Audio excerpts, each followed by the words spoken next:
এতে আমার মায়ের সিংহাসন। ইনি হচ্ছেন আমার গোপাল, যিনি দিল্লি থেকে এসছেন ব্যারাকপুর ঘুরতে। আর এটা আমার মায়ের গোপাল। হ্যাঁ, এই যে দেখছেন আমার মায়ের সিংহাসন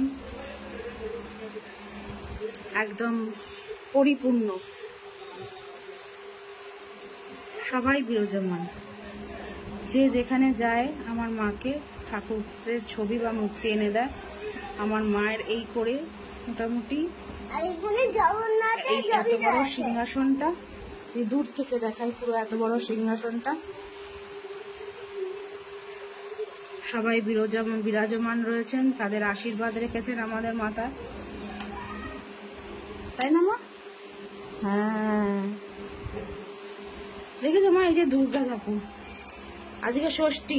দুর্গা ঠাকুরকে বলে দাও মা শুভ ষষ্ঠী, বলো মা শুভ ষষ্ঠী।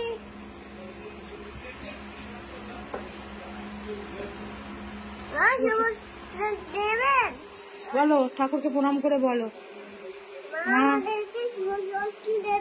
শুভ ষষ্ঠী নয়, শুভ ষষ্ঠী দেবেন না, বলো মা শুভ ষষ্ঠী, সবাইকে ভালো রাখো, বলো মা শুভ ষষ্ঠী, সবাইকে ভালো রাখো। আমি একটু দুষ্টুমি কম করি,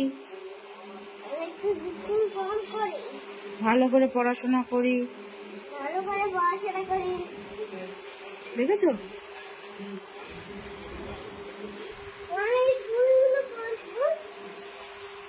আচ্ছা বলো তো, হনুমানজি কোথায় আছেন? হনুমানজি ভালো করে দেখো, আমি তো দেখতে পাচ্ছি হনুমানজি কোথায় আছে। হ্যাঁ, প্রণাম করো প্রণাম করো হনুমানজিকে। আচ্ছা জগন্নাথ দেব কোথায় আছেন দেখো তো। হ্যাঁ, না আছেন, ভালো করে দেখো। হ্যাঁ, মা কালী, হ্যাঁ তারা মা, মা কালী সবাই আছে, দেখেছো? ওই যে ওখানে সরস্বতী ঠাকুর, এই যে সরস্বতী ঠাকুর, আর ইনি হচ্ছেন লক্ষ্মী ঠাকুর, আমাদের বাড়ির লক্ষ্মী। তুমিও যেমন বাড়ির লক্ষ্মী। হ্যাঁ, মেয়ে তো। ওই দেখো রামকৃষ্ণ দেব, সারদা মা, বিবেকানন্দ সবাই রয়েছে। ওই যে বসে আছেন সারদা মা, ওই যে রামকৃষ্ণ দেব, দেখেছো? এই যে এইখানেও আছে, দেখো রামকৃষ্ণ দেব, সারদা মা, বিবেকানন্দ, দুর্গা ঠাকুর, দেখেছো? গণেশজি, লোকনাথ বাবা সবাই আছে। সবাই মার কাছে থাকতে খুব ভালোবাসে। দেখো নারায়ণ, দেখেছো? শ্রীকৃষ্ণ, এ দেখো গৌতম বুদ্ধ রয়েছেন।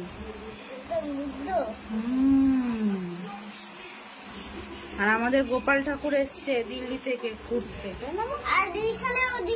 হ্যাঁ, এই একটা গোপাল ঠাকুর, দুজনে বন্ধু হয়ে গেছে। একই। হ্যাঁ,